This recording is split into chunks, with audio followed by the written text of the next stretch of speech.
साथियों, मैं हूं आपका होस्ट कुलदीप सिंह पुनिया। और साथियों, आज हमारे साथ जुड़े हुए हैं हरियाणा के वरिष्ठ पत्रकार प्रद्युमन जोशीला जी, जो राजनीति की नब्ज इतनी अच्छे से पकड़ते हैं कि कोई और पकड़ ही नहीं सकता। वो मैं क्यों कह रहा हूं, आपको इंटरव्यू में पता चल जाएगा। राम राम भाई साहब। जी, बहुत बहुत नमस्कार। आपके तमाम दर्शकों को मेरी तरफ से नमस्कार, राम राम।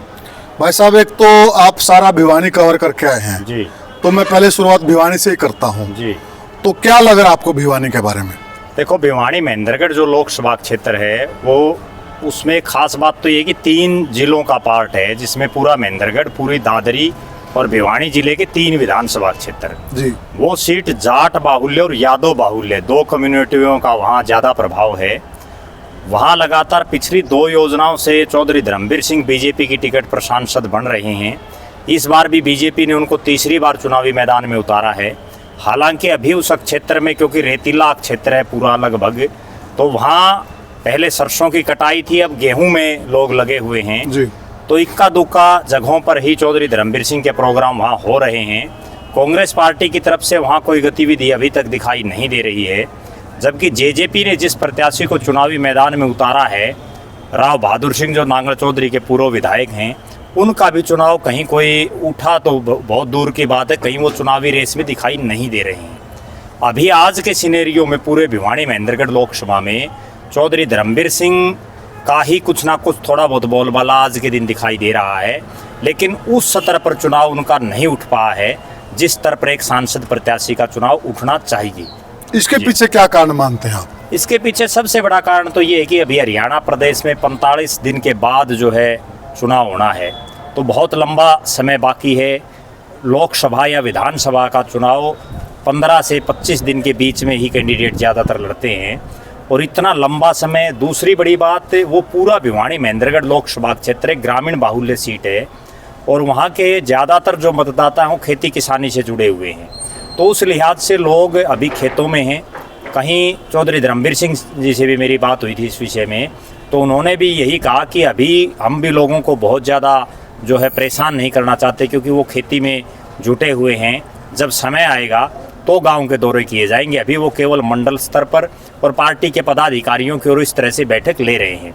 क्या एंटी इनकम्बेंसी का फैक्टर? हालांकि आज जो है वहाँ भिवानी में एक हल्का स्तरीय रैली भी हुई है, जिसमें बीजेपी के तमाम जो बड़े नेता हैं उन्होंने सक्रियता दिखाई है। जहाँ तक आपने पूछा एंटी इनकम्बेंसी की, तो चौधरी धर्मवीर सिंह लगातार दूसरी बार सांसद है। इसके अलावा वो प्रदेश के अलग अलग विधानसभा क्षेत्रों से, चाहे सोना हो, बारडा हो, तोसाम हो, 3 हलकों से वो विधायक भी रह चुके हैं। एंटी इनकम्बेंसी की जहाँ तक बात है, ये तो ज़रूर है कि लोग चौधरी धर्मवीर सिंह को जितने काम करने चाहिए थे एक सांसद के तौर पर, उस स्तर पर वो कामयाब नहीं हो पाए। उसका कारण ये था कि उनको इससे पहले प्रदेश की राजनीति का अनुभव था। वो प्रदेश के कैबिनेटों में मंत्री रहे और मुख्य संसदीय सचिव रहे, विधायक रहे कई बार।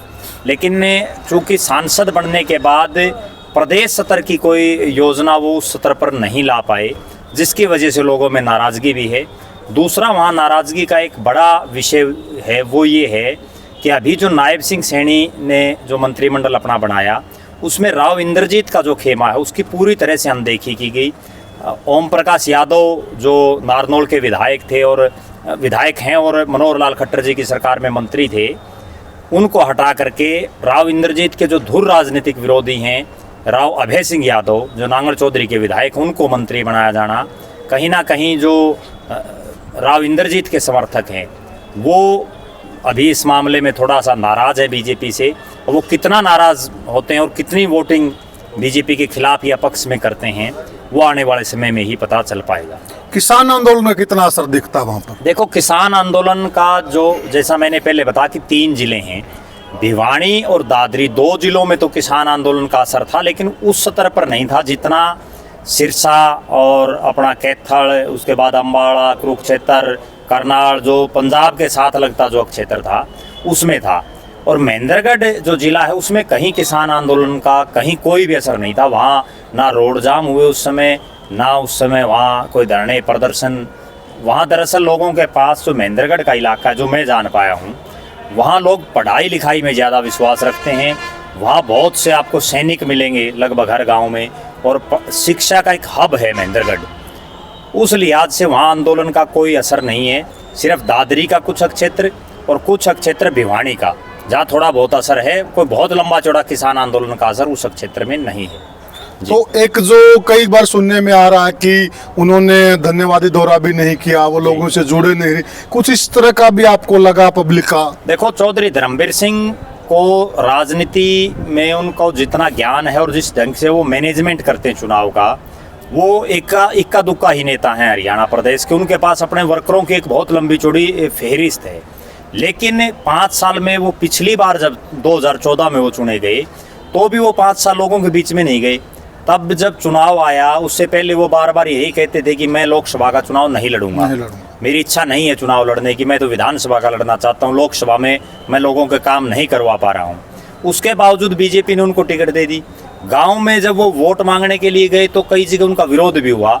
आखिरकार उन्होंने ये कहा कि भाई मोदी की लहर चल रही है, जिस भाई को वोट डालने हो डालो, जिसको धर्मवीर सिंह से नाराजगी है वो अपनी नाराजगी को एक तरफ रख के और मोदी को लाना है।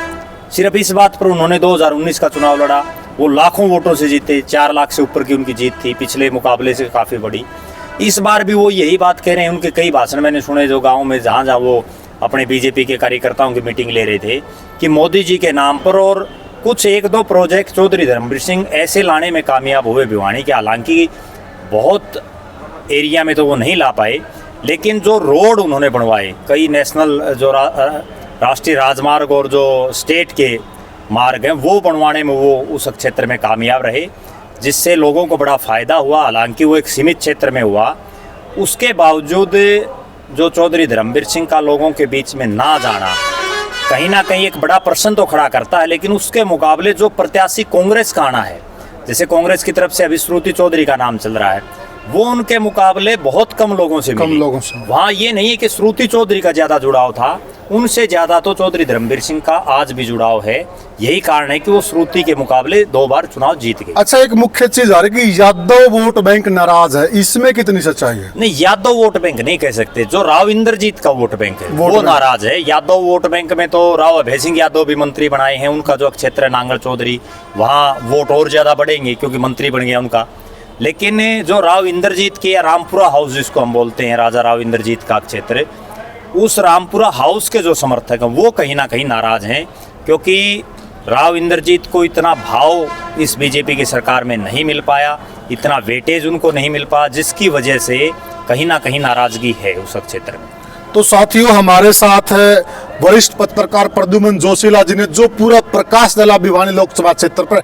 शायद ही कोई पत्रकार आज के युग में प्रकाश डाल पाए, ये भी सच्चाई है। इनकी जो आंकलन होता है, इनका जो विश्लेषण होता है इतना सटीक होता है। पिछले चुनाव में हमने देखा था तो कुलदीप बिश्नोई का जब आदमपुर उपचुनाव था तो वहां पर इन्होंने एक सटीक आंकलन पेश किया था और आंकड़े भी उसी प्रकार से रिजल्ट में कन्वर्ट हुए थे। यहीं से पता चलता है कि कितनी अच्छी पकड़ रखते हैं। जय हिंद साथियों। धन्यवाद।